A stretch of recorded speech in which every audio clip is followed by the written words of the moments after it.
யோவான் 10வது அதிகாரம் 3வது வசனத்துல நம்ம பார்த்தோமானால், அந்த நல்ல மேய்ப்பனை குறித்து பல காரியங்களை அந்த அதிகாரத்திலே ஆண்டவர் சொல்லுகிறார். அதுல ஒரு காரியம் என்னவென்றால், அந்த நல்ல மேய்ப்பன் தன்னுடைய ஆடுகளை பெயர் சொல்லி கூப்பிட்டு அவைகளை வெளியே நடத்தி கொண்டு போகிறான் என்று அந்த வசனம் சொல்லுகிறது. அவன் தன்னுடைய ஆடுகளை பெயர் சொல்லி கூப்பிடுகிறவனாக அவன் இருக்கிறான். பாருங்க, ஒரு ஃபேமிலி நம்ம தெரிஞ்சவங்களா இருப்பாங்க. ஆனா கொஞ்ச நாள் கழிச்சு அவங்கள போய் பார்க்கும்போது அவங்க பேர் என்ன, அவங்க பிள்ளைங்க பேர் என்ன அப்படி யோசிப்போம். ஏன்னா பெரிய க்ளோஸ்னஸ் கிடையாது. அப்ப அந்த உறவு பெருசா ரொம்ப க்ளோஸா இல்லைன்னா நம்ம பெயரை மறந்து விடுகிறோம். ஆனால் ஆண்டவர் சொல்றார், நான் பெயர் சொல்லி கூப்பிட்டு அவைகளை வெளியே கொண்டு போய் நடத்துகிறவனாக இருக்கிறேன் என்று சொல்லி ஆண்டவர் சொல்றார். அப்ப ஆண்டவர் நம்மோட அப்படிப்பட்ட உறவை வைத்துக் கொள்ள வேண்டும் என்று அவர் விரும்புகிறார். அதற்காக தான் அவர் உலகத்துக்கு வந்தார்.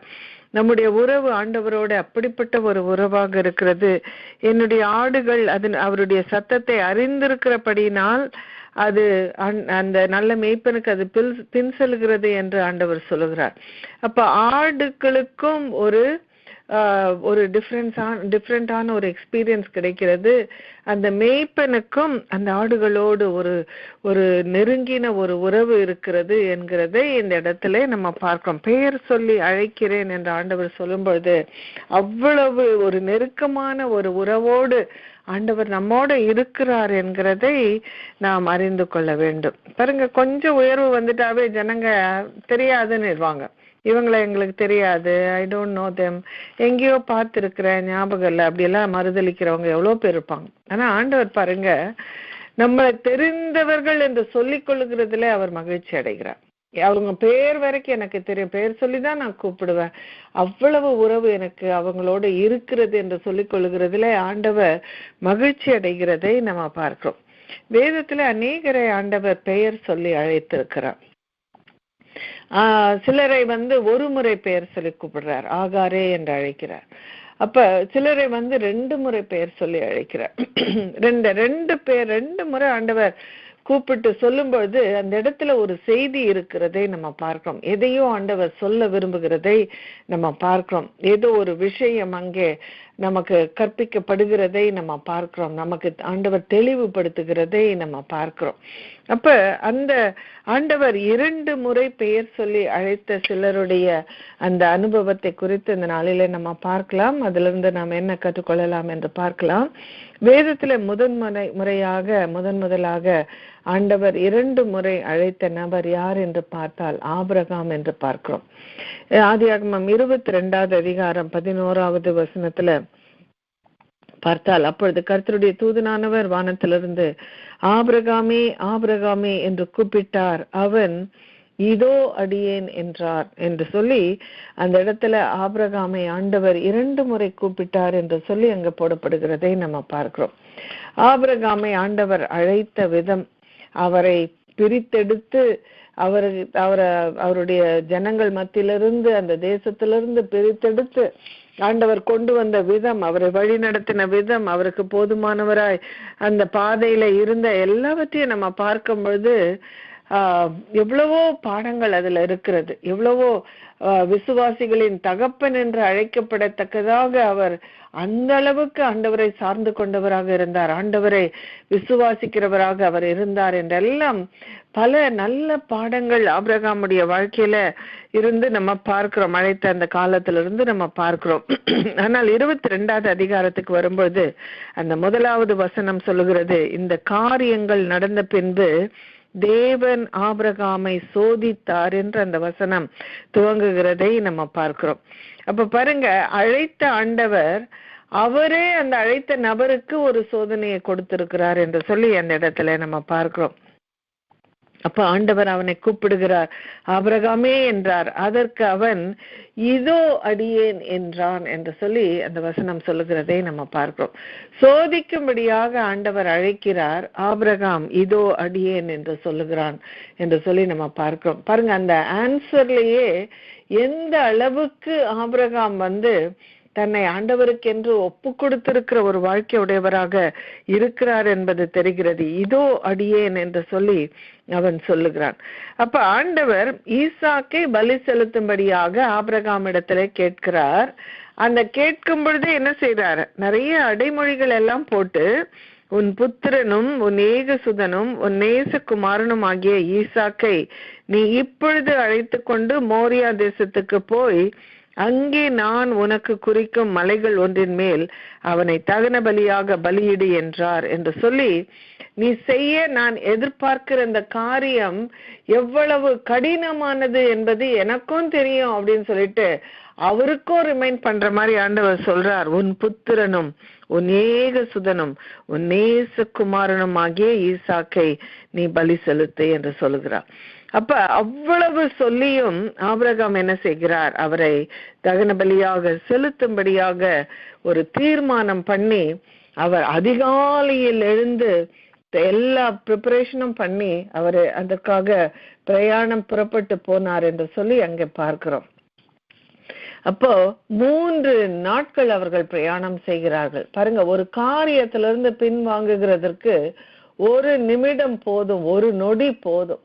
இது என்னால செய்ய முடியாதுன்னு நினைச்சிட்டோம்னா, இல்லைன்னா பயந்துட்டோம்னா, இல்லைன்னா பின்வாங்கி போயிட்டோம்னா அப்படியே ரிவர்ஸ்ல ஓடிவிட 1 நிமிடம் போதும். ஆனால் 3 நாட்கள் ஆபிரகாம் இந்த தீர்மானத்தை எடுத்து அந்த தீர்மானத்திலே நிலைத்திருக்க, அவர் பின்வாங்காமல் அதிலேயே நிலைத்திருக்கும்படியாக அவருடைய முழு பலனைய செலுத்தி முழு விசுவாசத்தையும் வைத்துக்கொண்டு ஆண்டவருக்காக கீழ்ப்படுகிறதே என்னுடைய முதன்மையான காரியம் என்று சொல்லி அதிலே அவர் அந்த பிரயாணத்தில் அவர் நடக்க 3 நாட்கள் எடுத்தது என்று பார்க்கிறோம். அவ்வளவு ஓடிவிட அவருக்கு அத்தனை தருணங்கள் இருந்தும் அவர் அதிலே நிலைத்திருந்தார். ஆண்டவருக்கு செய்த தீர்மானத்தில அவர் நிலைத்திருந்தார் என்று சொல்லி நம்ம பார்க்கிறோம். மகனும் கேட்கிறார், இங்கே எல்லாம் இருக்கிறது, கத்தி இருக்கிறது, நெருப்பு இருக்கிறது, ஆனால் இங்கே தகன பலி செலுத்த ஆடு எங்கே என்று கேட்கிறார்.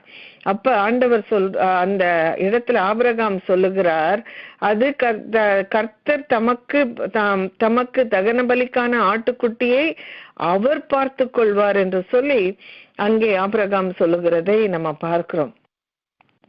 அவ்வளவு அவர்கள் பிரயாணப்பட்டு அவர்கள் மலையின் மேலே தகப்பனும் மகனுமாக மாத்திரம் அவர்கள் மேலே சென்று அவர் அந்த பிள்ளையை அவர் என்ன செய்யறாரா, ஆபிரகாம் கட்டி அவன் கைகளையும் காலையும் கட்டி அவன் என்ன செய்யறான், பலிபீடத்துல அடுக்கிய கட்டைகளின் மேல் அவனை கிடத்தினான் என்று வேதம் சொல்லுகிறது.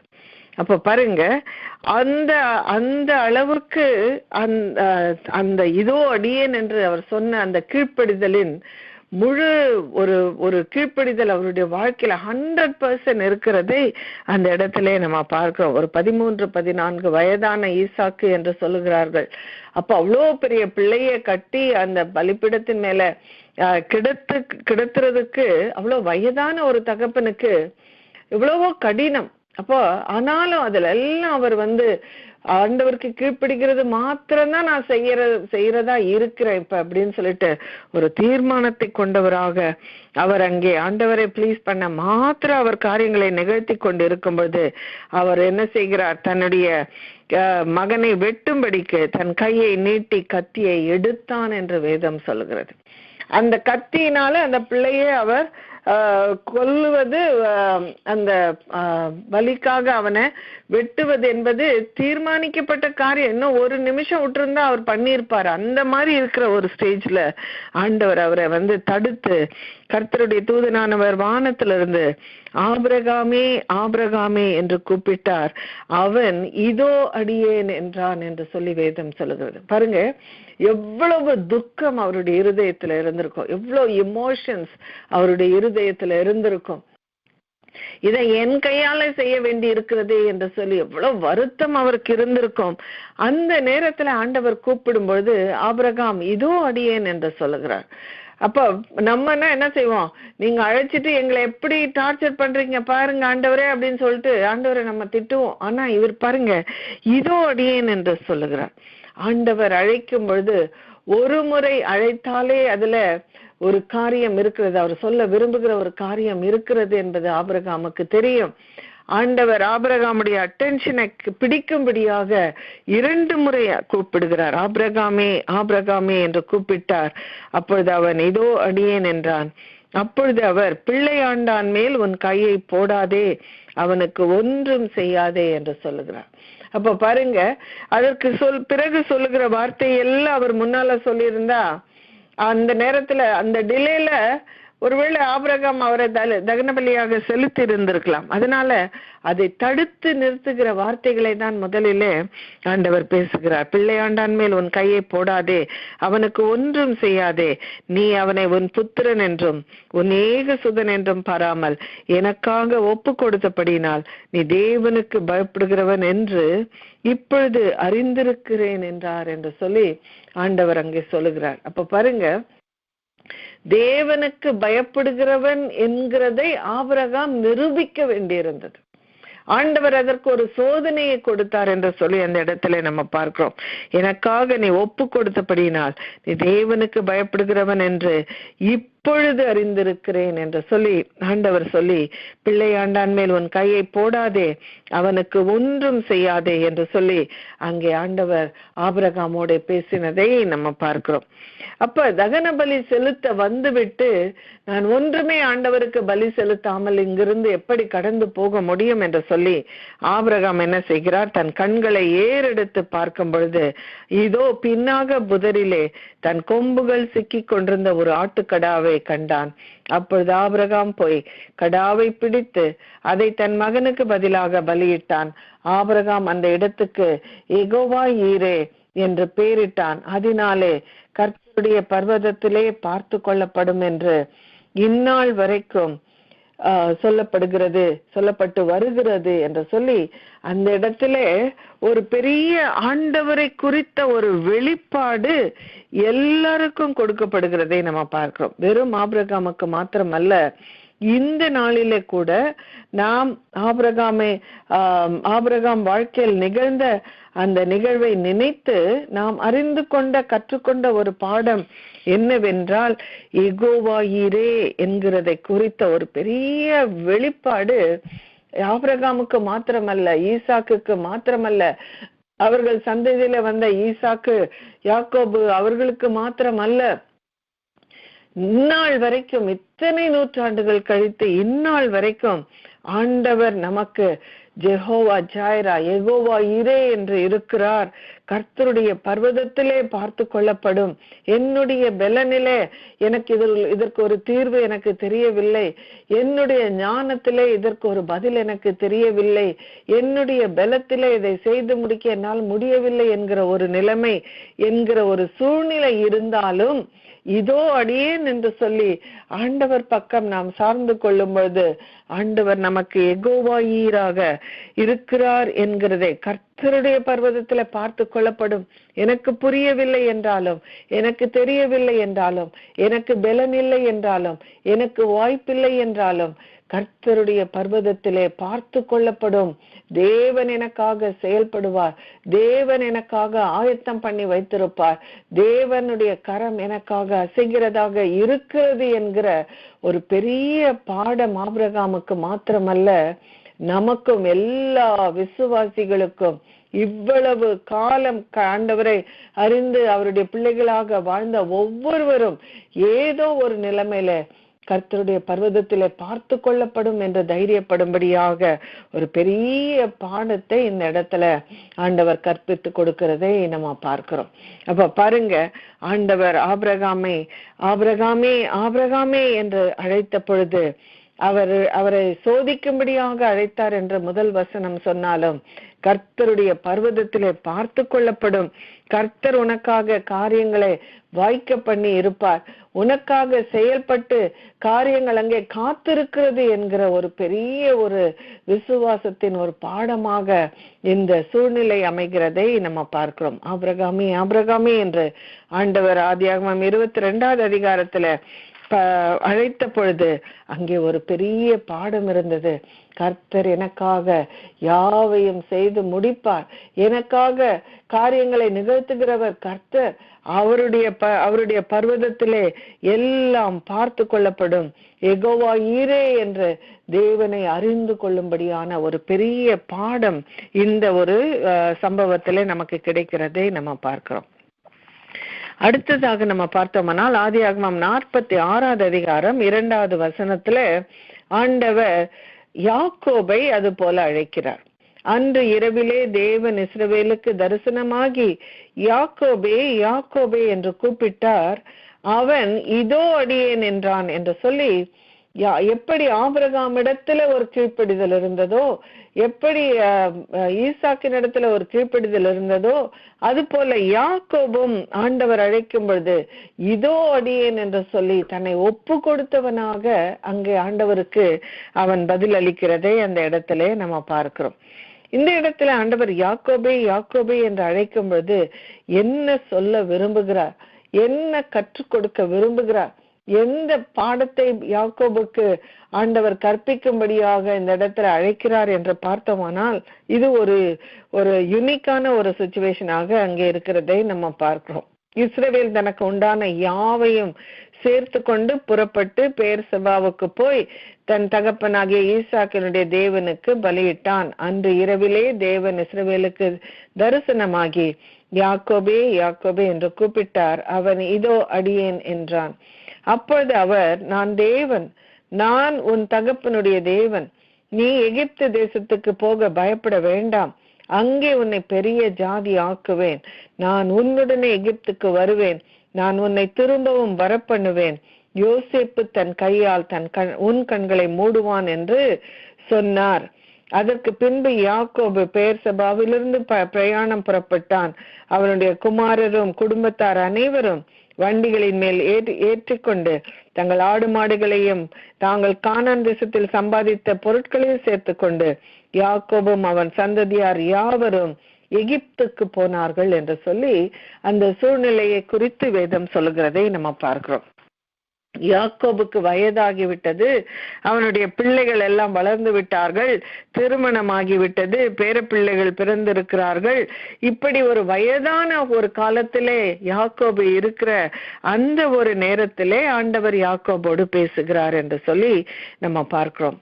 அப்ப அங்க ஒரு யாக்கோபுடைய கடைசி காலத்துல அவர் என்ன நினைக்கிறாருன்னா, நம்ம எல்லாம் கூட கொஞ்சம் இந்த பென்ஷனு இல்லைன்னா ரிட்டையர்மெண்ட் அதெல்லாம் பிளான் பண்ற டைம் வரும்போது நமக்குள்ளே 1000 கேள்விகள் வருகிறது, நமக்குள்ளே 1000 தீர்மானங்களை நம்ம எடுக்கிறோம். இப்படிதான் என்னுடைய கடைசி காலம் இருக்க வேண்டிய, என்னுடைய ரிட்டையர்ட் லைஃப் இப்படி இருக்கணும்னு சொல்லிட்டு எல்லாருமே பிளான் பண்ணுகிறவர்களாக இருக்கிறார்கள். அப்ப யாக்கோபு வயதான காலத்திலே தன்னுடைய கடைசி காலம் எப்படி இருக்க வேண்டும் என்று ஒரு தீர்மானத்தை எடுத்தவராக அவர் இருக்கிறார். அவருடைய மைண்ட்ல ஒரு பிளான் இருக்குது. நான் ரொம்ப பெரிய சேஞ்சஸ் எல்லாம் பண்ண போறது கிடையாது. என்னுடைய கடைசி காலத்தை நான் நிம்மதியாக கழிக்க விரும்புகிறேன். என்னுடைய கடைசி காலத்தை நான் வாழ்ந்த தேசத்திலேயே நான் கழிக்க நான் விரும்புகிறேன். எந்த ஒரு பெரிய மாற்றத்துக்கும் நான் உட்பட போவது கிடையாது. எனக்கு ஒரு நிம்மதியான வாழ்க்கை இருந்தால் போதும், என் குடும்பத்தாரோடு நான் நிம்மதியாக அமைதியாக இருந்தால் போதும் என்று சொல்லி அவர் ஒரு குவைட்டான ஒரு டிசிஷன் எடுத்து தன்னுடைய கடைசி காலத்தை குறித்த சில எண்ணங்களை தீர்மானங்களை எடுத்து வைத்திருக்கிறதை நம்ம பார்க்கிறோம். அப்ப பாருங்க, யோசேப்பு உயிரோடு தான் இருக்கிறார். யோசேப்பு ஒரு பெரிய அதிபதியாக எகிப்தில் இருக்கிறார். இந்த பஞ்ச காலத்திலே எகிப்து மாத்திரமல்ல, மற்ற தேசத்தில் உள்ளவர்களுக்கும் அவர் உணவு அளிக்கிறார். அவர் மற்றவர்களுக்கு பெரிய ஆசீர்வாதமாக இருக்கிறார். அவர் எவ்வளவு பெரிய உயர்ந்த பதவியில இருக்கிறதுனால நீங்களும் அங்க வரலாம். இந்த குடும்பத்தார் அங்க அவங்க எல்லா நிறைவையும் பெற்று அவர்கள் இந்த பஞ்ச காலத்துல எந்த ஒரு குறைவும் இல்லாமல் நிம்மதியாக இருக்கலாம் என்று அவர்களுக்கு எகிப்துக்கு வரும்படியாக ஒரு அழைப்பு கொடுக்கப்படுகிறது.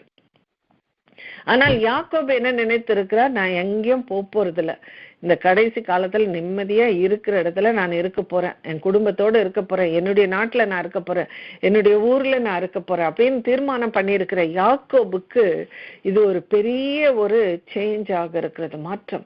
இது ஒரு பெரிய மாற்றம். இதை எப்படி நான் மேற்கொள்வது, இதை எப்படி நான் இந்த சேஞ்ச் நான் எப்படி அக்செப்ட் பண்றது? அவன் அதை நினைக்கும் பொழுது அவன் பயப்பட்டான் என்று வேதம் சொல்லுகிறதை பார்க்கிறோம்.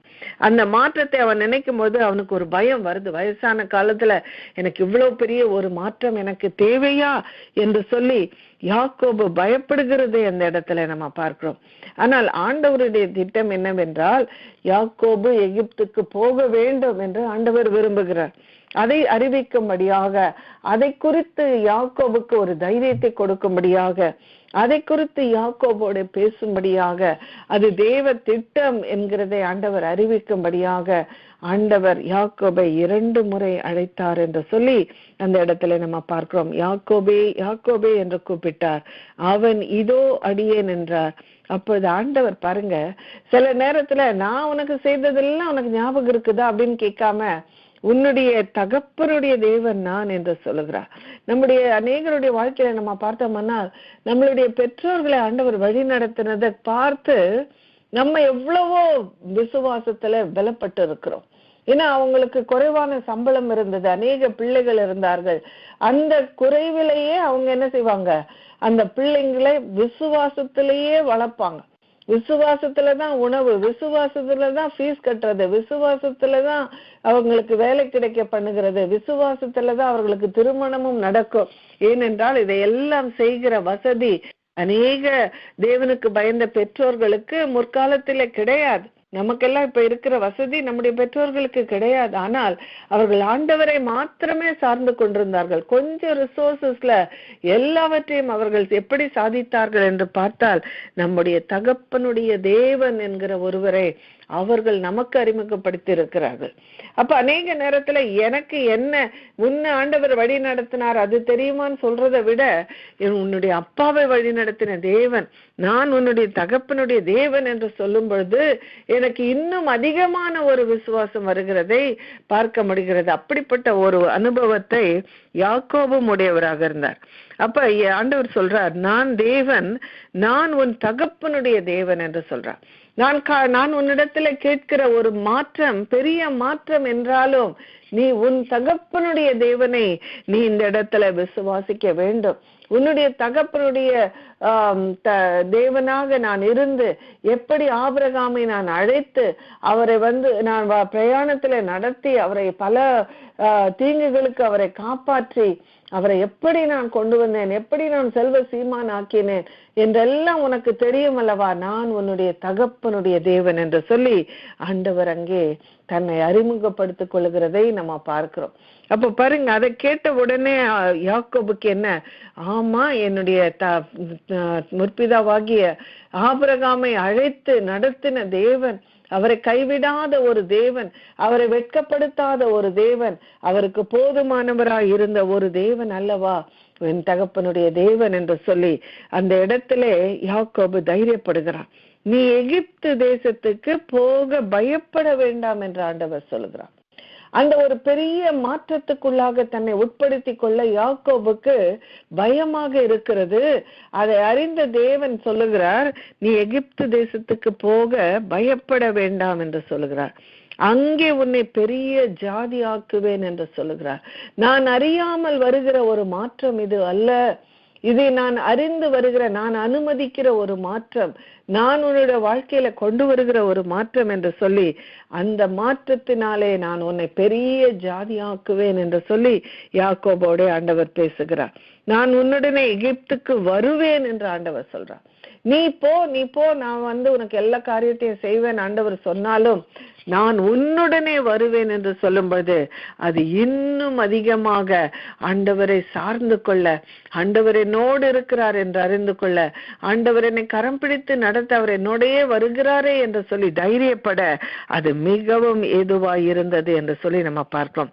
ஆண்டவர் பயந்து போயிருந்த அந்த வயதான யாக்கோபை பார்த்து சொல்லுகிறார், நான் உன்னுடனே எகிப்துக்கு வருவேன், நான் உன்னை திரும்பவும் வரப்பண்ணுவேன், யோசேப்பு தன் கையால் உன் கண்களை மூடுவான் என்று சொன்னார். அப்ப பாருங்க, மரித்த ஒருவர் நம்முடைய கண்களுக்கு முன்பாகவே மரித்து போவார்களானால் அவர்களுடைய கண்களை நாம் மூட வேண்டும். இல்லைன்னா அந்த கண் அப்படியே திறந்தே இருக்கும். அந்த ஹாஸ்பிட்டல் எல்லாம் மறித்தா அந்த நர்சஸோ டாக்டர்ஸோ அந்த கண்களை மூடுவார்கள். அப்ப இந்த இடத்துல ஆண்டவர் சொல்றார், அந்த யாக்கோபுடைய இருதயத்தின் ஆழத்துல ஒரு வாஞ்சை இருக்கிறது. என்ன, எனக்கு இத்தனை பிள்ளைகள் இருந்தாலும் நான் மரிக்கும் பொழுது என் கண்களை யோசேப்பு தன் கைகளால் அவன் மூட வேண்டும் என்று சொல்லி யாக்கோபுக்கு ஒரு ஆசை இருக்கிறது. அந்த ஆசையை ஆண்டவர் சொல்றார், நீ எகிப்துக்கு நீ போனாலும் அங்கே நீ வேண்டிக் கொண்ட, நீ விரும்புகிற அந்த ஆசீர்வாதம், நீ விரும்பின அந்த காரியம், யோசேப்பு தன்னுடைய கைகளால் உன் கண்களை மூட வேண்டும் என்று சொல்லி, உன்னுடைய மரண தருவாயிலே யோசேப்பு உன்னோட கூட இருக்க வேண்டும் என்று நீ நினைத்த அந்த காரியத்தை அந்த இடத்துல நான் நிறைவேற்றுவேன் என்று சொல்றார். அப்ப பாருங்க, வசனம் சொல்லுகிறது, அவர் நம்முடைய மன விருப்பங்களை அறிந்த தேவனாக இருக்கிறார், அவைகளை நமக்கு நிறைவேற்றுகிற தேவனாக இருக்கிறார்.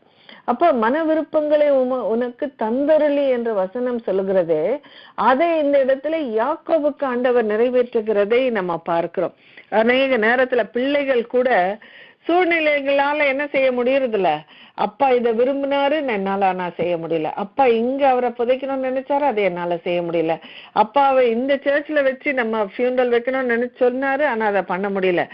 ஆனா அதை செய்ய முடியாத கட்டத்துல இருக்கிற அநேகரை நம்ம பார்க்கும் பொழுது ஆண்டவர் என்ன செய்யறாரா, அவர் யாக்கோபினுடைய இருதயத்தின் ஆழத்திலே தன்னுடைய இறுதி காலத்தை குறித்த ஒரு விருப்பத்தை நான் அறிந்தவனாக இருக்கிறேன், அதை நிறைவேற்றுவேன், அதை எகிப்தில அதை நிறைவேற நான் பண்ணுவேன், யோசேப்பு தன் கைகளால் உன் கண்களை மூடுவான் என்று சொல்லும்போது எந்த அளவுக்கு ஆண்டவர் நம்முடைய வாழ்க்கையின் ஒவ்வொரு காரியத்தை குறித்தும் அறிந்தவராக இருக்கிறார், நம்முடைய விருப்பங்களை அவர் அறிந்தவராக இருக்கிறார், நம்முடைய தேவைகளை அறிந்தவராக இருக்கிறார், நம்முடைய விருப்பங்களை நிறைவேற்ற ஆண்டவர் இவ்வளவு காரியங்களை அவர் நிகழ பண்ணுகிறார் என்று பார்க்கும்போது நம்முடைய தேவாதி தேவன் எல்லா மனிதருக்கும் மேலாக அவர் நம்மை நேசிக்கிறவராக, நம்முடைய காரியங்களுக்காக செயல்படுகிறவராக, நம்முடைய மன விருப்பத்துக்கு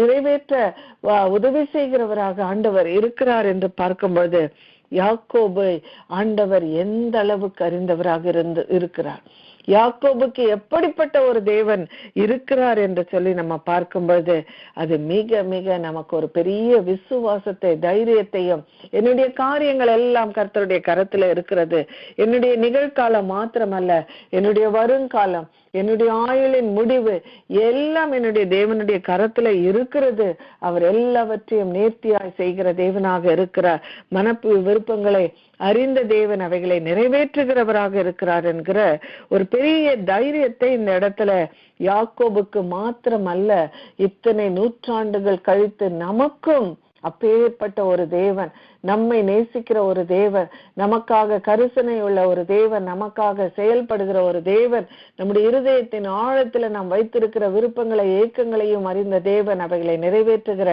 ஒரு தேவன் ஒருவர் உண்டு என்கிற ஒரு பெரிய விசுவாசத்தின் ஒரு பாடத்தை இந்த இடத்துல நாம் கற்றுக்கொள்கிறோம் என்று சொல்லி நம்ம பார்க்கிறோம். அப்ப யாக்கோபு இந்த மாற்றத்தை தன்மேல் போட்டுக்கொள்ள, இந்த மாற்றத்துக்குள்ளாக செல்ல அவன் பயப்பட்டான். ஆனால் ஆண்டவர் அவனை நீ பயப்படாதே என்று சொல்லி, உன்னை பெரிய ஜாதியாக்குவேன் என்று சொல்லி, உன்னை நான் எகிப்துக்கு நான் உன்னுடனே கூட வருவேன் என்று சொல்லி, அங்கே உன்னை நான் திரும்பவும் வரப்பண்ணுவேன் என்று சொல்லி, யோசேப்பு தன் கைகளால் உன் கண்களை கடைசி காலத்திலே மூடுவான் என்று சொல்லி அவரை தைரியப்படுத்தின பொழுது அடுத்த 2 வசனங்கள் சொல்லுது, யாக்கோபும் அவன் பிள்ளைகளும் மனைவிகளும் ஆடு மாடுகளும் எல்லாவற்றையும் எடுத்துக்கொண்டு அவர்கள் யாவரும் எகிப்துக்கு போனார்கள் என்று வேதம் சொல்லுகிறதை நம்ம பார்க்கிறோம். அப்ப பாருங்க, அந்த தீர்மானத்துல அந்த உதவியா இருந்தது ஆண்டவர் அவருக்கு கொடுத்த அந்த தைரியப்படுத்துகிற அந்த வார்த்தைகள், அவரோடு பேசின அந்த வார்த்தைகள் யாக்கோபுக்கு பெரிய தைரியத்தை கொடுத்ததினாலே யாக்கோபு என்ன செய்கிறார், ஆண்டவர் சொன்னது போல எகிப்துக்கு செல்ல அவர் ஒப்பு கொடுத்து அந்த பிரயாணத்தை மேற்கொண்டார் என்று சொல்லி நம்ம பார்க்கிறோம். 48வது அதிகாரத்துல நம்ம பார்த்தோமானால் யாக்கோபு யோசேப்பை சந்திக்கிறார், யோசேப்பின் பிள்ளைகளை அணைத்துக் கொள்ளுகிறார், யோசேப்பின் பிள்ளைகளை ஆசிர்வதிக்கிறார். யாக்கோபு தன்னுடைய கடைசி காலத்துல எல்லா பிள்ளைகளுக்கும் குறித்த ஒரு தீர்க்க தரிசனத்தை சொல்லுகிறார். பிறகு யோசேப்பின் இடத்துல அவர் சொல்றார், தன்னை எங்கே அடக்கம் பண்ண வேண்டும் என்று சொல்லி 49வது அதிகாரத்துல அவர் சொல்லுகிறார். அந்த நிலமும் அதில் இருக்கிற குகையும் ஏத்தின் புத்திரர் கையில் கொல்லப்பட்டது. அங்கே ஆபிரகாமையும் அவர் மனைவியாகிய சாராளையும் அடக்கம் பண்ணினார்கள், ஈசாக்கையும் ரெபெக்காளையும் அடக்கம் பண்ணினார்கள். அங்கே லேயாளையும் அடக்கம் பண்ணினேன், அங்கே என்னையும் அடக்கம் செய்ய வேண்டும் என்று சொல்லி, அந்த குகையிலே என்ன அடக்கம் செய்ய வேண்டும் என்று சொல்லி யோசேப்பின் இடத்துல சொல்லிவிட்டு அவர் அங்கே மரித்து போனார் என்று சொல்லி அந்த இடத்திலே நம்ம பார்க்கிறோம். அதற்கு பிறகு அவனை புதைத்த இடத்தை பார்த்தால் எக்ஸாக்ட்லி அவர் எந்த இடத்தை கேட்டுக்கொண்டாரோ அந்த குகையிலேயே தன் முற்பிதாக்கள் எல்லாம் அடக்கம் செய்ய பண்ணப்பட்டிருக்கிற அந்த குகையிலே யாக்கோபை அடக்கம் செய்தார்கள் என்று பார்க்கிறோம். ஒரு ராயல் ஃபியூனரல் யாக்கோபுக்கு கொடுக்கப்பட்டதை நம்ம பார்க்கிறோம். எகிப்திலிருந்து அவர்கள் இந்த குகை இருக்கிற இடத்துக்கு அவர்கள் பிரயாணப்பட்டு வந்தார்கள். பார்வோனுடைய அரண்மனையில் இருந்த பெரியவர்களாகிய அவனுடைய சகல உத்தியோகஸ்தரும், எகிப்து தேசத்தில் உள்ள சகல பெரியோரும், யோசேப்பின் வீட்டார் யாவரும், அவன் சகோதரரும் அவன் தகப்பன் வீட்டாரும் அவனோட கூட போனார்கள்.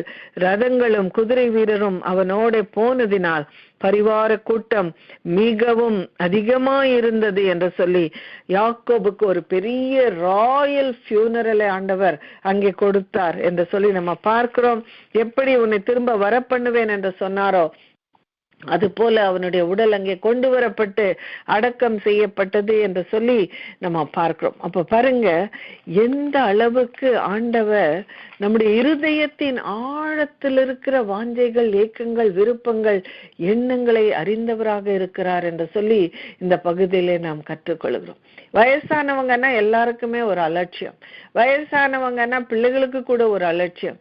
அவங்களுக்கு பெரிய எங்க இப்போ இந்த பக்கம் போனா இவர் பேச ஆரம்பிச்சிருவாரோ கூப்பிடுவாரோன்னு சொல்லிட்டு அந்த பக்கம் ஓடுறவங்க எவ்வளவு பேர் இருக்கிறாங்க.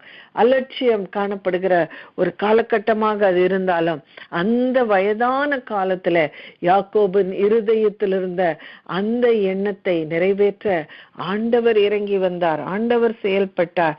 ஆண்டவர் அவரை பெயர் சொல்லி யாக்கோபே யாக்கோபே என்று அழைத்தார் என்று சொல்லி நம்ம பார்க்கும்போது நம்முடைய வாழ்க்கையின் ஒவ்வொரு காரியத்தையும் ஆண்டவருடைய கரத்துல கொடுப்பதற்கு நாம் தயங்க வேண்டியது இல்லை என்கிறதை நாம் கற்றுக்கொள்கிறோம்.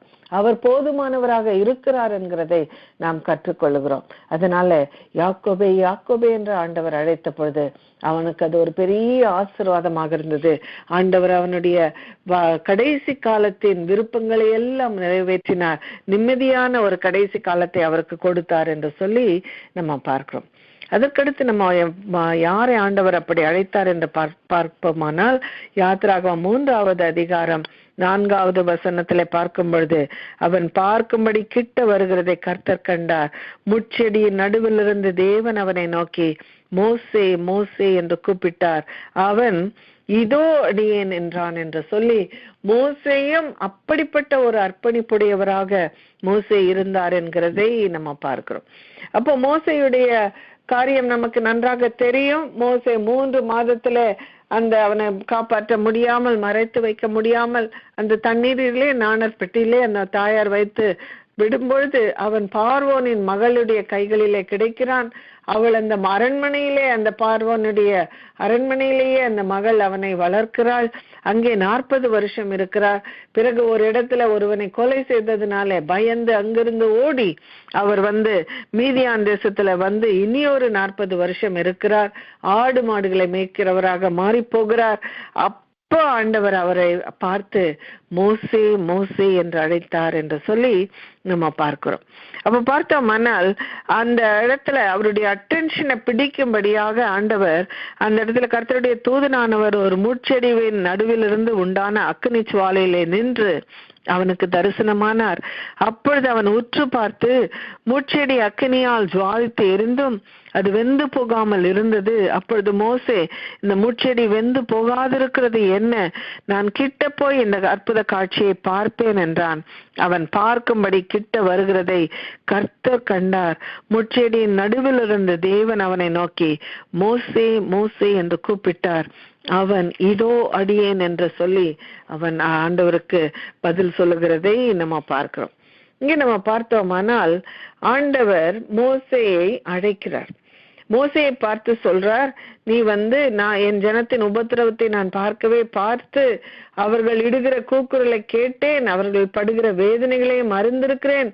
எகிப்தின் கைக்கு விடுதலையாக்கவும் அவர்களை அந்த தேசத்திலிருந்து நீக்கி கானானுக்கு கொண்டு போய் சேர்க்கவும் இறங்கினேன் என்று சொல்லி நீ இஸ்ரவேல் புத்திரராகிய என் ஜனத்தை எகிப்திலிருந்து அழைத்து வரும்படி உன்னை பார்வோனிடத்துக்கு அனுப்புவேன் வா என்றார் என்று சொல்லி அந்த இடத்துல ஆண்டவர் மோசையை 2 முறை அழைத்ததற்கு காரணம் அவர் மேல இருக்கிற ஒரு அழைப்பு, அவர் செய்ய வேண்டிய ஒரு ஊழியத்தை குறித்து அவருக்கு சொல்லும்படியாக ஆண்டவர் அங்கே மோசேயை அழைத்தார் என்று சொல்லி நம்ம பார்க்கிறோம். மோசே பார்வோனுடைய அரண்மனையில் இருந்த பொழுது எத்தனையோ வித்தைகளை கற்றவராக இருக்கிறார். எவ்வளவோ நாலேஜோ, எவ்வளவோ அவருக்கு பல விதங்களில பல காரியங்களில கற்றுக்கொள்ளுக எல்லா வாய்ப்பும் அவருக்கு இருந்தது. ஆனால் அவர் மீதியான் தேசத்துக்கு வந்த பிறகு ஒரு சாதாரண ஆடுகளை மேய்க்கிற ஒரு மேய்ப்பனாக மாறி போகிறார். தன்னுடைய திறமைகள் எல்லாம் மறந்து விட்டார். இப்ப வேற மோசையை பார்க்கிறோம், வேற கேப்பபிலிட்டி இருக்கிற மோசையை பார்க்கிறோம். பெரிய டேலண்டட்லாம் ஒண்ணும் இல்லை, ஏதோ ஒரு வேலை இருக்குது, அது செய்யறோம் முடிச்சோன்ற மாதிரி தான் அங்கே மோசை இருக்கிறார். ஆனால் ஆண்டவர் பார்வோனிடத்துக்கு உன்னை திரும்ப அனுப்புவேன் வா என்று சொல்லுகிறார். என்னுடைய ஜனங்களை விடுவிக்கும்படியாக உன்னை நான் தெரிந்து கொண்டேன், உன்னை நான் பார்வோனிடத்துக்கு அனுப்புவேன் வா என்று சொல்லும்போது மோசே பல சாக்கு போக்குகளை சொல்லுகிறதை நம்ம பார்க்கிறோம். அப்ப பாருங்க, நம்ம கூட ஆண்டவர் சில நேரத்துல சில காரியங்களை செய்யும்படியாக அழைக்கும் போது நம்ம முதல்ல சொல்றது, ஐயோ இதுக்கு நான் சரி கிடையாது, நமக்கு ஆண்டவரை விட நல்லா தெரியும்ன்ற மாதிரி நம்ம ஆண்டவருக்கு சொல்லுவோம், அதுக்கு நான் செட் ஆக மாட்டேன் ஆண்டவரே, அவங்கள கூப்பிடுங்க, இவங்களை கூப்பிடுங்க, இவங்களை தெரிந்து கொள்ளுங்கன்னு சொல்லிட்டு நம்ம ஆண்டவருக்கு சஜஷன் கொடுப்போம். அதையே தான் மோசையும் செய்கிறார். அப்ப பாருங்க, ஆண்டவர் மோசே அழைத்த தேவன் அவருக்கு எவ்வளவோ காரியத்தை அவருக்கு தைரியப்படுத்தும்படியாக சொல்லுகிறார், அவரை எக்விப் பண்றார், அவரை தயாராக்குகிறார் என்று சொல்லி பார்க்கிறோம்.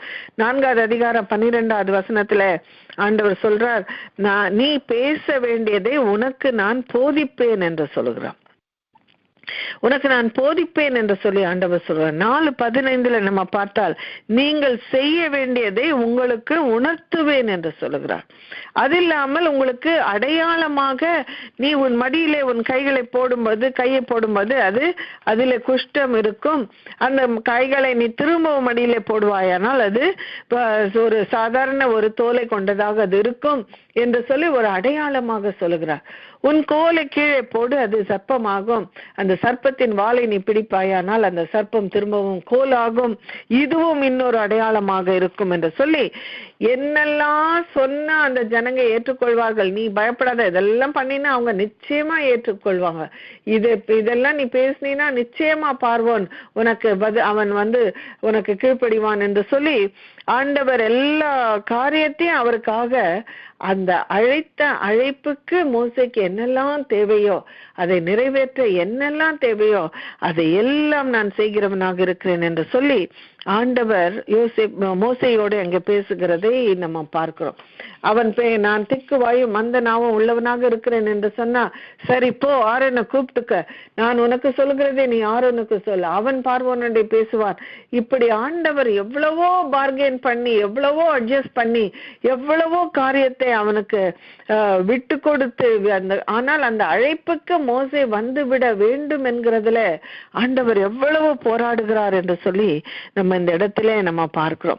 4வது அதிகாரம் 28வது வசனத்துல நம்ம பார்க்கும்போது, அப்பொழுது மோசே தன்னை அனுப்பின கர்த்தருடைய சகல வார்த்தைகளையும் அவர் தனக்கு கட்டளையிட்ட சகல அடையாளங்களையும் ஆரோனுக்கு தெரிவித்தான். அப்ப பாருங்க, ஆண்டவர் அவனோடு பேசி பேசி காரியங்களை விளக்கி அவனுக்கு அடையாளங்களை எல்லாம் கொடுத்து ஒரு பாயிண்ட்ல என்ன ஆயிடுறாரு, மோசேயே ஆரோனிடத்துல சொல்லுகிறார், தன்னை அனுப்பின கர்த்தருடைய சகல வார்த்தைகளையும் ஆரோனுக்கு சொன்னான்.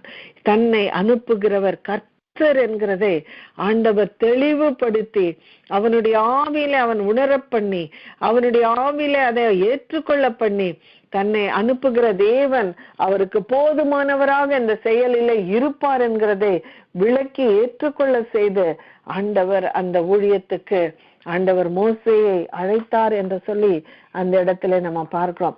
உபாகமம் 34வது அதிகாரத்துல நீங்க பாத்தீங்கன்னா, இப்படி எனக்கு ஒண்ணுமே தெரியாது, எனக்கு ஒண்ணுமே செய்ய முடியாது, ஐயோ இதுக்கெல்லாம் நான் கேப்பபிளே இல்லைன்னு சொன்ன மோசே குறித்து வேதம் என்ன சொல்லுகிறது என்று நம்ம பார்த்தோமானால், அங்கே பார்க்கிறோம், மோசே எகிப்து தேசத்துல பார்வோனுக்கும் அவனுடைய எல்லா ஊழியக்காரருக்கும் அவனுடைய தேசம் அனைத்திற்கும் செய்யும்படி தேவன் அவனை அனுப்பி செய்வித்த சகல அடையாளங்களையும் அற்புதங்களையும் அவன் இஸ்ரவேலர் எல்லாருக்கும் பிரத்யட்சமாய் செய்த சகல வல்லமையான கிரியைகளையும் மகா பயங்கரமான செய்கைகளையும் பார்த்தால் கர்த்தரை முகமுகமாய் அறிந்த மோசேயை போல ஒரு தீர்க்கதரிசியும் இஸ்ரவேலில் அப்புறம் எழும்பினதில்லை என்று விளங்கும் என்று வேதம் அவரை குறித்து சாட்சி சொல்லுகிறது. அப்ப பாருங்க, எதற்கு ஆண்டவர் அழைத்தாரோ அதுக்கு நான் 1% கூட நான் தகுதி இல்லை என்று சொன்ன மோசேயை ஆண்டவர் அவனை உரிய எல்லா கிருபைகளையும் அவருக்கு கொடுத்து, தாளந்துகளையும் கொடுத்து, பேச அவருக்கு திறனை கொடுத்து ஆண்டவர் அவரை ஒரு பெரிய இரட்சகனாக, அங்கு அடிமைத்தனத்துல கஷ்டப்பட்டு கொண்டிருந்த அத்தனை லட்சம் மக்களை விடுவிக்கிற ஒரு இரட்சகனாக மாற்றி அவருடைய முடிவிலே வேதம் சொல்லுகிறது, அவருடைய வாழ்க்கையின் முடிவிலே வேதம் சொல்லுகிறது, அவரை போல ஒரு தீர்க்கதரிசி இஸ்ரவேலில் அப்புறம் எழும்பினதில்லை என்று விளங்கும் என்று வேதம் சொல்லுகிறது. அப்போ பாருங்க, ஆண்டவர் ஒரு காரியத்துக்காக நம்ம அழைப்பார். ஆனால் நம்ம என்ன செய்யறோம், இன்டெலெக்சுவலா அதை யோசிச்சு பாக்குறோம். இது நான் இன்டெலிஜென்ட்டா இதை நான் செய்ய முடியுமா, இது நடக்குமா, காமன் சென்ஸோட பார்த்தா இது நிறைவேறக்கூடிய ஒரு காரியமா இல்லையா என்று பார்த்தோமானால் அது நிறைவேறக்கூடாத ஒரு காரியமாக கூட ஒருவேளை அது காணப்படலாம். ஆனால் அழைத்த தேவன் உண்மை உள்ளவர் என்று வேதம் சொல்லுகிறது. மோசே சொல்றான், ஐயோ தெரியாம என்ன போய் கூப்பிட்டு இருக்கிறீங்க, என்ன கூப்பிடாதீங்க, இதுக்கு சரியான ஆட்கள் எத்தனையோ பேர் இருக்கிறார்கள், அவர்களை அழைக்க வேண்டியது தானே என்று சொன்னாலும் ஆண்டவர் அவனை அழைத்து, நான் உன்னோடு இருப்பேன், நீ பேச வேண்டியதை உனக்கு அறிவிப்பேன், நான் உன்னோட கூட இருந்து காரியங்களை நிகழ்த்துவேன், அற்புதங்களை நடப்பிப்பேன் என்றெல்லாம் ஆண்டவர் வாக்கு பண்ணி அவரோடு கூட இருந்து அந்த பார்வோனுடைய கரத்திலிருந்து இத்தனை லட்ச ஜனங்களை விடுவிக்க கர்த்தர் அவருக்கு உதவி செய்தார் என்று பார்க்கிறோம். அழைத்த தேவன் உண்மையுள்ளவர் என்கிறதை எல்லாரும் அறிந்து கொள்ளும்படியாக ஆண்டவர் மோசேயை 2 முறை அழைத்து, மோசே மோசே நான் உன்னை பார்வோனிடத்துக்கு அனுப்புவேன் வா என்று சொல்லி ஆண்டவர் அனுப்பினார் என்று சொல்லி அந்த இடத்துல நம்ம பார்க்கிறோம். அதுவும் ஒரு பெரிய ஒரு படிப்பினையாக அது இருக்கிறது. 1 சாமுவேல் 3வது அதிகாரத்துல நீங்க பார்த்தீங்கன்னா 10வது வசனத்துல பார்க்கிறோம், அப்பொழுது கர்த்தர் வந்து நின்று முன் போல சாமுவேலே சாமுவேலே என்று கூப்பிட்டார். அதற்கு சாமுவேல் சொல்லும் அடியேன் கேட்கிறேன் என்றான் என்று சொல்லி சாமுவேலை ஆண்டவர் அழைத்தார், 2 முறை அழைத்தார் என்று பார்க்கிறோம். அதற்கு முன்னால வசனத்துல நீங்க பாத்தீங்கன்னா 3வது அதிகாரம் 4வது வசனத்துல சாமுவேலை கூப்பிட்டார் என்று போடப்பட்டிருக்கிறது. 6வது வசனத்துல சாமுவேலே என்று கூப்பிட்டார் என்று போடப்பட்டிருக்கிறது. 3வது முறை ஆண்டவர் கூப்பிடும் பொழுது சாமுவேலே சாமுவேலே என்று ஆண்டவர் கூப்பிட்டார் என்று சொல்லி அங்கே பார்க்கிறோம். அப்ப அந்த சாமுவேல் அந்த இடத்துல ஏலியின் கீழே அவன் அந்த தேவாலயத்திலே வேலை செய்கிறவனாக அங்க அனுப்பப்பட்டவனாக அவர் அங்க இருக்கிறார். அவரோட பார்க்கும்போது ஏலி எவ்வளோ பெரிய ஒரு ஊழியக்காரர், நம்ம அப்படியே அண்ணாந்து பார்க்கிற ஒரு ஊழியக்காரராக ஏலி இருக்கிறார். ஆனால் அவனுடைய குமாரர்கள் அவர்கள் அக்கிரமம் செய்கிறவர்களாக, ஆண்டவருக்கு முன்பாக பாவம் செய்கிறவர்களாக, பரிசுத்த ஆலயத்தை கொலைச்சல் பண்ணுகிறவர்களாக, ஆண்டவருடைய கோபாக்கினை அவர்கள் மேல் எழும்பத்தக்கதான ஒரு வாழ்க்கை கொண்டவர்களாக அவர்கள் இருக்கிறார்கள். ஆண்டவர் சாமுவேல் இடத்துல ஏலியின் குடும்பத்தாரை குறித்த காரியத்தை ஆண்டவர் வெளிப்படுத்தி அவர்களை ஆண்டவர் அழிப்பார் என்கிறதை அங்கே அவர் சொல்லுகிறார். அப்ப சாமுவேல் இடத்துல ஆண்டவர் பேசும்படியாக அழைக்கிறார் என்று ஏலி அறிந்து ஏலி சாமுவேல் இடத்துல கேட்கிறார், கர்த்தர் உன்னிடத்தில் சொன்ன காரியம் என்ன? எனக்கு அதை மறைக்க வேண்டாம். அவர் உன்னிடத்தில் சொன்ன சகல காரியத்திலும் யாதென்று எனக்கு மறைத்தாயானால் தேவன் உனக்கு அதற்கு சரியாகவும் அதற்கு அதிகமாகவும் செய்வாராக என்று சொல்லி சொன்ன பொழுது சாமுவேல் ஒன்றையும் மறைக்காமல் ஆண்டவர் அவனுக்கு வெளிப்படுத்தின எல்லா காரியங்களையும் அவனுக்கு ஏலிக்கு அவன் அறிவித்தான் என்று சொல்லி நம்ம பார்க்கிறோம். நியாய தீர்ப்பு செய்வேன் என்று ஆண்டவர் அறிவித்தார் என்று ஒரு பெரிய ஊழியக்காரருக்கு சொல்லக்கூடிய ஒரு நபராக ஆண்டவர் அங்கே சாமுவேலை தெரிந்து கொண்டார். சாமுவேல் சின்ன சாமுவேல் நம்ம சொல்லி அவரை ஒண்ணுமே செய்யறதுக்கு தகுதி இல்லாத ஒரு இன்னும் மெச்சூரிட்டியே கிடையாது, இன்னும் வளரவே இல்லை, இன்னும் எவ்வளவு காலம் இருக்குது அவர் ஏதாவது செய்யணும்னா அப்படின்னு சொல்ற ஒரு நிலைமையிலேயே சாமுவேலை நம்ம பார்த்து கொண்டு இருக்கிறோம். ஆனால் கர்த்தர் அவரை பார்க்கும் பொழுது ஏலிக்கு ஒரு செய்தியை கொடுக்கிறார். ஏலிக்கு சாமுவேலின் மூலமாக ஒரு செய்தியை ஆண்டவர் கொடுக்கிறார் என்று சொல்லி நம்ம பார்க்கிறோம். சாமுவேலே சாமுவேலே என்று ஆண்டவர் அழைக்கும் பொழுது உலகம் அவரை ஒரு தகுதியும் இல்லாதவராக தான் பார்த்தது என்றாலும் தேவன் அவனை சாமுவேலை ஒரு தீர்க்கதரிசியாக அங்கே அபிஷேகம் பண்ணுகிறார், தீர்க்கதரிசியாக அழைக்கிறார். ஏலிக்கே ஒரு செய்தியை கொடுக்கும்படியாக சாமுவேலை அழைக்கிறார் என்று பார்க்கிறோம். அந்த அதிகாரத்தின் முடிவிலே பார்க்கும்போது சாமுவேல் கர்த்தருடைய தீர்க்கதரிசி தான் என்று தான் முதல் பெயர்செபா மட்டுமல்ல சகல இஸ்ரவேலருக்கும் விளங்கினது. கர்த்தர் பின்னும் சீலோவிலே தரிசனம் தந்தருளினார். கர்த்தர் சீலோவிலே தம்முடைய வார்த்தையினாலே சாமுவேலுக்கு தம்மை வெளிப்படுத்தினார் என்று சொல்லி ஆண்டவர் சாமுவேல் வளர்ந்தான். கர்த்தர் அவனுடனே இருந்தார். அவர் தம்முடைய எல்லா வார்த்தைகளிலும் ஒன்றையாகிலும் தரையிலே விழுந்து போக விடவில்லை என்று சொல்லி அவனை சிறு பையன் என்று சொல்லி எண்ணிக்கொண்டிருந்த ஒரு கூட்டத்தார் மத்தியிலே நான் அழைத்த தீர்க்கதரிசி என்கிறதை ஆண்டவர் அங்கே வெளிப்படுத்தி ஆண்டவர் அங்கே உறுதிப்படுத்தி சாதாரண மக்களுக்கு அல்ல, அண்ணாந்து பார்க்கிற ஒரு ஊழியக்காரனுக்கே தேவனுடைய வார்த்தையை வெளிப்படுத்துகிற ஒரு தீர்க்கதரிசியாக ஆண்டவர் அந்த நாளிலே அவனை அழைத்து அது முதல் அவர் ஒரு பெரிய தீர்க்கதரிசியாக அவர் தன்னுடைய ஊழியத்தை நிறைவேற்றினார் என்று சொல்லி அந்த இடத்துல நம்ம பார்க்கிறோம். பாருங்க, இங்கேயும் ஆண்டவர் அழைக்கும் பொழுது அவர் அந்த காரியத்தை நிறைவேற பண்ணுகிறார். அந்த ஜனங்கள் அவன் தீர்க்கதரிசி என்று அவர்களுக்கு வெளிப்படுத்தப்பட்டது என்று சொல்லி நம்ம பார்க்கிறோம். நம்ம போய் நின்று உண்மைதாங்க ஆண்டவர் என்ன கூப்பிட்டார், என்ன தீர்க்கதரிசி அபிஷேகம் பண்ணியிருக்கிறார் எல்லாம் நம்ம எக்ஸ்பிளைன் பண்ண வேண்டியதே இல்லை.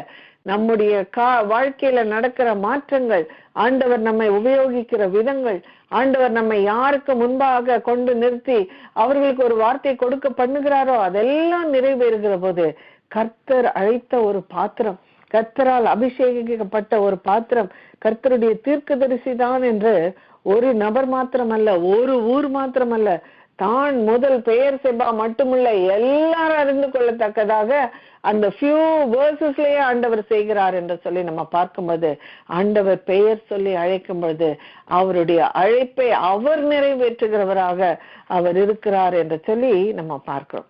இது பழைய ஏற்பாட்டிலே நம்ம பார்க்கிற காரியம்.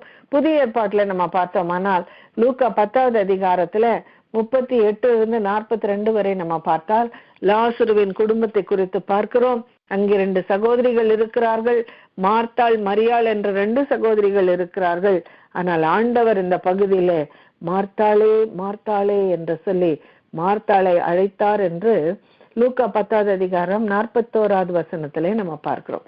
இந்த 4-5 வசனத்திலேயே அந்த குடும்பத்துக்கு ஆண்டவரை அழைத்தது மார்த்தா என்று போடப்பட்டிருக்கிறது. அவர்கள் பிரயாணமாய் போகையில் அவர் ஒரு கிராமத்தில் பிரவேசித்தார். அங்கே மார்த்தாள் என்னும் பேர் கொண்ட ஒரு ஸ்திரீ அவரை தன் வீட்டிலே ஏற்றுக்கொண்டாள். இயேசுவை அந்த வீட்டிலே ஏற்றுக்கொண்டது முதலாக யார் என்று பார்த்தோமானால் அது மார்த்தாள் என்று சொல்லி நம்ம பார்க்கிறோம். அடுத்த வசனத்துல நம்ம பார்த்தால் மரியாள் என்னப்பட்ட ஒரு சகோதரி இருந்தால், அவள் இயேசுவின் பாதத்தருகே உட்கார்ந்து அவருடைய வசனத்தை கேட்டு கொண்டிருந்தாள். மார்த்தாளோ பற்பல வேலைகளை செய்வதில் மிகவும் வருத்தம் அடைந்து அவரிடத்தில் வந்து, ஆண்டவரே, நான் தனியே வேலை செய்யும்படி என் சகோதரி என்னை விட்டு வந்திருக்கிறதை குறித்து உமக்கு கவலை இல்லையா? எனக்கு உதவி செய்யும்படி அவளுக்கு சொல்லும் என்றாள். அதற்கு இயேசு பிரதியுத்தரமாக, மார்த்தாளே மார்த்தாளே, நீ அநேக காரியங்களை குறித்து கவலைப்பட்டு கலங்குகிறாய். தேவையானது ஒன்றே. மரியாள் தன்னை விட்டு எடுபடாத நல்ல பங்கை தெரிந்து கொண்டாள் என்றார் என்று சொல்லி அந்த பகுதியில போடப்பட்டிருக்கிறதை நம்ம பார்க்கிறோம். இயேசுவை ஆண்டவரை வீட்டுக்குள்ள அழைத்த மார்த்தாளுக்கு சரியான பங்கை தெரிந்து கொள்ள அவளுக்கு தெரியவில்லை. இயேசுவை தான் அழைக்காவிட்டாலும் இயேசுவின் வார்த்தைகள் எனக்கு தேவை. அவருடைய பிரசன்னத்தில் இருக்கும் பொழுது அவர் கற்பிக்கிற காரியங்களை நான் அறிந்து கொள்ள வேண்டும், அவைகள் எனக்கு தேவை என்று சொல்லி அவருடைய பாதத்தருகே உட்கார்ந்து அவருடைய வசனத்தை கேட்டுக்கொள்ள வேண்டும். அதுதான் முக்கியம், அதுதான் தேவையானது, அதுதான் நல்ல பங்கு என்று சொல்லி அறிந்த ஒரு மரியாள் அங்கே இருக்கிறார். ஆனா ஆண்டவருக்காக ஏதோ செய்யறேன்னு சொல்லிட்டு ரொம்ப டயர்டாயி, என்னால செய்ய முடியாது, எனக்கு ஹெல்ப் இருந்தாதான் அதை முடிக்க முடியும், எனக்கு யாரும் ஹெல்ப் பண்ண மாட்டேன்றாங்களேன்னு சொல்ற அளவுக்கு ஆண்டவருக்காக எதையோ செய்து கொண்டிருக்கிறேன் என்கிற பேரில ஏதோ ஒரு காரியத்தை செய்து கொண்டிருக்கிற மார்த்தாளை பார்த்து ஆண்டவர் மெச்சிக்கொள்ளவில்லை. அவர் சொல்லுகிறார், நீ பற்பல காரியங்களை குறித்து, அநேக காரியங்களை குறித்து கவலைப்பட்டு கலங்குகிறாய். அப்ப பாருங்க, சிலருக்கு இது மாதிரி ஒரு நேச்சர் இருக்கிறது, நமக்கும் இருக்கிறது. ஆனால் ஆண்டவர் என்ன சொல்றார்? தேவையானது ஒன்றே. அந்த நல்ல பங்கை தெரிந்து கொள்ள நாம் கற்றுக்கொள்ள வேண்டும். இல்லைன்னா அந்த ஆப்பர்ச்சுனிட்டி போயிடும், அந்த தருணம் நமக்கு திரும்ப கிடைக்காது. அப்ப பாருங்க, இயேசுவானவரே அங்க வந்திருக்கும் பொழுது 5 அப்பத்தையும் 2 மீன்களை கொண்டு 5000 பேருக்கு போஷிக்க வல்லமை உள்ள ஒரு ஆண்டவர் அங்கே இருக்கும் பொழுது மார்த்தாள் அவ்வளோ வேலை செய்து டயர்டாக வேண்டிய அவசியம் கிடையாது. ஆனால் அவள் பாருங்க, ஏதோ ஆண்டவருக்கு செய்கிறோம் என்று நினைத்து கொண்டு ஆண்டவர் ஏற்றுக்கொள்ளாத ஒரு காரியத்திலே அவள் அவ்வளவு வேலை செய்து அவள் டயர்ட் ஆகுற அளவுக்கு வேலை செய்து கொண்டு இருக்கிறாள். எவ்வளோ ஒரு படிப்பினை! அநேக நேரத்துல நம்ம ஆண்டவருக்காக செய்யறோம்னு சொல்லிட்டு நினைச்சிட்டு இருக்கிறோம், ஆனால் அதை ஆண்டவர் எதிர்பார்க்கிற ஒரு காரியம் அல்ல. அதை அந்த நேரத்துல அவர் நம்மிடத்துல எதிர்பார்க்கிற ஒரு காரியமாக அதை ஆண்டவர் பார்ப்பதில்லை. நீ மேன்மையானதை தெரிந்து கொள்ள வேண்டும் என்று ஆண்டவர் விரும்புகிறார், நல்ல பங்கை தெரிந்து கொள்ள வேண்டும் என்று ஆண்டவர் விரும்புகிறார். அப்போ பாருங்க, அந்த ஞானம் அவளிடத்துல இல்லை. அவள் என்ன செய்கிறாளாம்? அவள் பலவற்றை குறித்து கவலைப்பட்டு கலங்குகிறவளாக அவள் இருக்கிறாள் என்று சொல்லி ஆண்டவர் அவளை அங்கே அவளுடைய வேலை, அவள் செய்த காரியம், அவள் ஏற்றுக்கொண்டது எதையுமே அவர் மெச்சிக்கொள்ளாமல் அவளை அந்த இடத்துல ரெபியூக் பண்றார். நீ தேவையானது ஒன்றும் தெரியாம என்னத்தையோ பண்ணிட்டு வேஸ்ட் பண்ணிட்டு இருக்கிறன்னு உனக்கு தெரியுதா? நல்ல பங்கை தெரிந்து கொள்ள நீ அறிந்து கொள்ள வேண்டும், மரியாளை போல் இரு என்று சொல்லி அவர் அங்கே கற்றுக் கொடுக்கிற ஒரு பெரிய பாடம் இந்த இடத்துல நம்ம பார்க்கிறோம். ஏன் ஆண்டவர் மார்த்தாளே மார்த்தாளே என்று அழைத்தார் என்றால், மார்த்தாளை அவர் இழந்து விட அவர் விரும்பவில்லை. ஏதோ ஒண்ணு செய்யறோம்னு நினைச்சு ஆண்டவருக்காக செய்யாமல் சாதாரண காரியங்களிலே தன்னுடைய நேரத்தை செலவழிக்கிற மார்த்தாளுக்கு ரைட் ட்ராக்ல கொண்டு வந்து விட ஆண்டவர் விரும்புகிறார். அதனாலே ஆண்டவர் மார்த்தாளே மார்த்தாளே என்று அழைத்தார் என்று சொல்லி நம்ம பார்க்கிறோம். இந்த பழைய ஏற்பாட்டுல நம்ம பார்த்தோமானால் எல்லாரும் இதோ அடியேன் என்று சொல்லுகிறார்கள். ஆபிரகாம் சொல்றார், யாக்கோபு சொல்றார், மோசே சொல்றார், சாமுவேலும் சொல்லுகிறார். புதிய ஏற்பாட்டுல நம்ம பார்த்தால் மார்த்தாளே மார்த்தாளே என்று அழைத்த மார்த்தாளுக்கு ஒரு கரெக்ஷன் ஆண்டவர் கொடுக்கிறார். மாற்றிக்கொள்ளும்படியாக ஒரு காரியத்தை அவர் அங்கே கொடுக்கிறார். அங்கே ஒரு ஆண்டவருக்கு பிரியமான ஒரு வாழ்க்கையும், ஆண்டவருக்கு கீழ்ப்படுகிற ஒரு இதோ அடியேன் என்று சொல்கிற ஒரு வாழ்க்கையும் இந்த இடத்துல காணப்படவில்லை என்று சொல்லி பார்க்கிறோம். அடுத்ததாக புதிய ஏற்பாட்டுல நம்ம பார்த்தோமானால் லூக்கா 22வது அதிகாரம் 31வது வசனத்திலே, பின்னும் கர்த்தர், சீமோனே சீமோனே, இதோ கோதுமையை சுலகினால் புடைக்கிறது போல சாத்தான் உங்களை புடைக்கிறதற்கு உத்தரவு கேட்டுக்கொண்டான். நானோ உன் விசுவாசம் ஒழிந்து போகாதபடிக்கு உனக்காக வேண்டிக் கொண்டேன். நீ குணப்பட்ட பின்பு உன் சகோதரரை ஸ்திரப்படுத்து என்றார் என்று சொல்லி அந்த இடத்துல நம்ம பார்க்கிறோம். ஆண்டவர் பேதுருவை 2 முறை அழைக்கிறார். சீமோனே சீமோனே என்று அழைக்கிறார். அப்ப சீமோன் நான் இதோ அடியேனெல்லாம் ஒண்ணும் சொல்லல, அந்த மாதிரி ஒரு வார்த்தையை அந்த இடத்துல நம்ம பார்க்கறது இல்லை. சீமோன் இடத்துல நடக்க போகிற ஒரு காரியத்தை ஆண்டவர் சொல்றார்.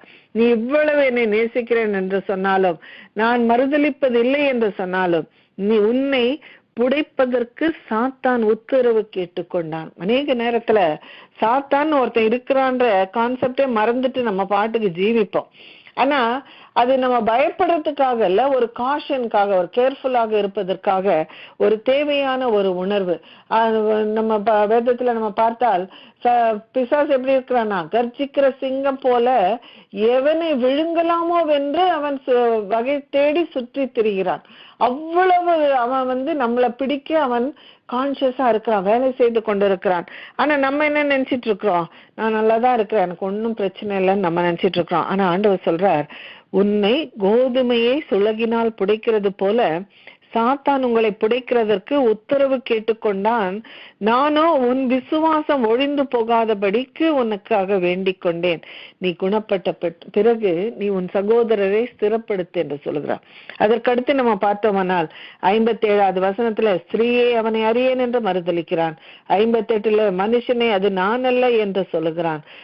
60வது வசனத்துல மனுஷனை நீ சொல்லுகிறதை அறியேன் என்றான். அப்படி அவன் சொன்ன உடனே சேவல் கூவிற்று. கர்த்தர் திரும்பி பேதுருவை நோக்கி பார்த்தார். சேவல் கூவுகிறதற்கு முன்னே நீ என்னை 3 தரம் மறுதலிப்பாய் என்று கர்த்தர் தன்னிடத்தில் சொன்ன வசனத்தை உடனே பேதுரு நினைவு கூர்ந்து வெளியே போய் மனம் கசந்து அழுதான் என்று வேதம் சொல்லுகிறது. அப்போ சீமோனே சீமோனே என்று சொல்லி ஆண்டவர் அழைத்த பொழுது அவனுடைய வாழ்க்கையில வர இருக்கிற ஒரு சோதனையின் காலத்தை குறித்து ஆண்டவர் அவனுக்கு அறிவிக்கிறார். உனக்காக நான் ஜெபித்திருக்கிறேன் என்று சொல்லுகிறார். உன் விசுவாசம் ஒழிந்து போகாதபடி உனக்காக நான் வேண்டிக் கொண்டேன் என்று சொல்லுகிறார். பேதுருவின் ஆத்துமா அழிந்து போகாதபடிக்கு ஆண்டவர் அவனை திரும்பி பார்த்தார் என்ற வேதம் சொல்லுகிறது. அப்பொழுது பேதுரு மனம் கசந்து அழுது அவன் செய்த தவறை அவன் உணர்ந்தான் என்று பார்க்கிறோம். யோவான் 21வது அதிகாரத்துல நம்ம பார்த்தால் உயிர்த்தெழுந்த பிறகும் ஆண்டவர் பேதுருவின் இடத்துல நீ என்னை நேசிக்கிறாயா என்று கேட்கிறார். நீ என்னிடத்தில் அன்பாய் இருக்கிறாயா என்று கேட்கிறார். அப்படி அவர் 3 முறை கேட்டு என்னுடைய ஆடுகளை மேய்ப்பாயாக என்று சொல்லி அங்கே பேதுருவை அவர் ஸ்திரப்படுத்தி திரும்பவும் அவரை ட்ராக்ல கொண்டு விடுறார். திரும்பவும் அவர் தேவனுடைய ராஜ்யத்துக்காக ஓடும்படியாக, வைராக்கியத்துடனே ஓடும்படியாக செய்கிறார் என்று சொல்லி நம்ம பார்க்கிறோம். சீமோனே சீமோனே என்று ஆண்டவர் அழைத்த பொழுது பேதுருவின் ஆத்துமாவுக்காக ஆண்டவர் பாரப்படுகிறார். பேதுருவுக்கு வர இருக்கிற சோதனை குறித்து ஆண்டவர் அதற்காக ஜெபிக்கிறார், அதை அவனுக்கு அறிவிக்கிறார். அவன் அதுல விழுந்து விடாதபடிக்கு அவனை தேடி வந்த தெய்வமாக இயேசு இருந்தார் என்று சொல்லி நம்ம பார்க்கிறோம். நம்மை நேசிக்கிற ஒரு தேவன், நம்முடைய ஆத்மா அழிந்து போக கூடாதே, பின்வாங்கி நாம் போய்விடக் கூடாதே என்று விரும்புகிற ஒரு தேவன், நம்மை தேடி வருகிற தேவனாக ஆண்டவர் இருக்கிறார். அதற்காக அவர் பெயர் சொல்லி அழைக்கிறார் என்று சொல்லி அந்த இடத்துல நாம் கற்றுக்கொள்கிறோம். கடைசியாக பார்த்தால் அப்போஸ்தலர் 9வது அதிகாரத்திலே நம்ம பார்க்கும்போது 4வது வசனத்திலே அவன் தரையிலே விழுந்தான். அப்பொழுது சவுலே சவுலே நீ என்னை ஏன் துன்பப்படுத்துகிறாய் என்று தன்னுடனே சொல்லுகிற ஒரு சத்தத்தை கேட்டான். அதற்கு அவன் ஆண்டவரே நீர் யார் என்றான். அதற்கு கர்த்தர் நீ துன்பப்படுத்துகிற இயேசு நானே, முள்ளில் உதைக்கிறது உனக்கு கடினமாம் என்றார் என்று சொல்லி அப்போஸ்தலனாகிய பவுலாக மாறுகிறதுக்கு முன்பாக அவர் சவுல் என்று அழைக்கப்படுகிறார். சவுலை ஆண்டவர் அழைத்த அந்த தருணத்தை இந்த இடத்துல நம்ம பார்க்கிறோம்.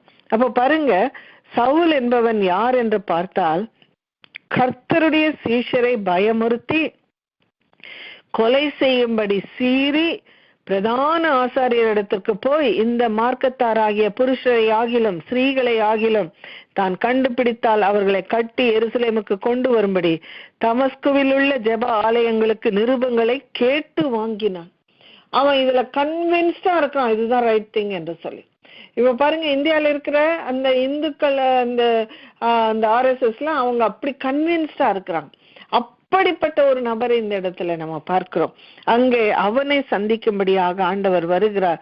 அவன் பிரயாணமாய் போய் தமஸ்குவுக்கு சமீபித்த போது சடுதியிலே வானத்திலிருந்து ஒரு ஒளி அவனை சுற்றி பிரகாசித்தது. அவன் தரையிலே விழுந்தான். அப்பொழுது சவுலே சவுலே, நீ என்னை ஏன் துன்பப்படுத்துகிறாய் என்று தன்னுடனே சொல்லுகிற ஒரு சத்தத்தை கேட்டான். அதற்கு அவன், ஆண்டவரே நீர் யார் என்றான். அதற்கு கர்த்தர், நீ துன்பப்படுத்துகிற இயேசு நானே, முள்ளில் உதைக்கிறது உனக்கு கடினமாம் என்று சொன்னார் என்று சொல்லி அங்கே பார்க்கிறோம். அப்ப சவுலை அவனுடைய கன்விக்ஷன்ஸ்ல இருந்து ஆண்டவர் மாற்றி சரியான ஒரு கன்விக்ஷன்ஸ்ல கொண்டு வருகிறார். அவன் எதை நம்புகிறானோ அதற்கு அவன் உயிர் கொடுக்கிறவனாக இருக்கிறான். எதை நம்புறானோ அதற்காக தன்னுடைய முழு பலத்தோடு செயல்படுகிறவனாக அவன் இருக்கிறான்.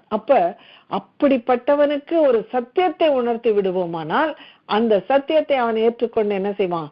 அவன் அதற்காக முழு பலத்தோடு செயல்படுகிறவனாக இருப்பான் என்பதனாலே சீஷர்களும் மற்றவர்களும், ஐயோ இவனை போல துரோகி யாரும் கிடையாது, இவனை போல ஒரு தேவராஜ்யத்துக்கு விரோதமானவங்க யாரும் கிடையாதுன்னு சொல்ற மாதிரி ஒரு ஆளா இருந்தாலும் ஆண்டவர் அவனை சந்தித்து அவனோடு பேசுகிறார், அவனை அழைக்கிறார். நீ என்னை ஏன் துன்பப்படுத்துகிறாய் என்று சொல்லுகிறார். நீ துன்பப்படுத்துகிறது தேவனுடைய சபையை அல்ல, சீஷர்களை அல்ல, நீ என்னை துன்பப்படுத்துகிறாய் என்று சொல்றார். அப்ப பாருங்க, இந்த சில நேரத்துல இந்த வேற தேசத்துல இருக்கிற அந்த எம்பசி எல்லாம் அவங்க அடிச்சிருவாங்க. அடிச்சு அதுக்கு பிரசிடென்ட் வந்து ரெஸ்பாண்ட் பண்ணுவார்.